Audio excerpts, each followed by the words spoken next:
Hello বন্ধুরা, সবাই কেমন আছো? আশা করি সবাই ভালো আছো, সুস্থ আছো। তো দুর্গাপুজো আর হাতে গোনা কয়েকদিন বাকি। তো অনেকে নিশ্চয়ই শপিং করা শুরু করে দিয়েছো, আবার অনেকে এখনও শুরু করোনি। তো তাদেরই দলের একজন আমি, এখনও শুরু করিনি। বাট আজকে একটু শাড়ি দেখতে গিয়েছিলাম বলতে আমাদের বাড়ির পাশেরই একটা দোকানে আমার শাশুড়ি মা তাদের জন্য শাড়ি কিনছিল।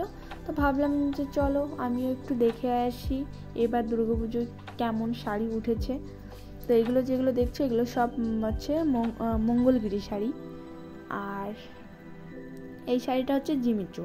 তো এই দুটো শাড়ির মধ্যে আমার একটু পছন্দ হয়েছে দুটোর মধ্যে।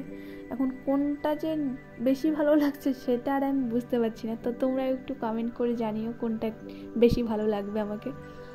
তো এখানে অনেক বেশি দামের, কম দামের, সব রকমের দামেরই শাড়ি আছে। এই শাড়িটার নাম কি জানি না আমি। এখানে অনেক শাড়ির নামই আমি জানি না, 2-1টা শাড়ির নাম জানি। আর এটা হচ্ছে বাংলাদেশি শাড়ি। তো তোমরা একটু জানিও আমাকে কমেন্ট করে কোন শাড়িটা ভালো লাগছে তোমাদের। আর ভিডিওটা ভালো লাগলে লাইক, কমেন্ট, শেয়ার। আর যারা ভিডিওটা নতুন দেখছো তারা আমার চ্যানেলটা সাবস্ক্রাইব করে নিও। সবাই ভালো থেকো, সুস্থ থেকো। দেখা হচ্ছে নেক্সট ভিডিওতে। Bye bye.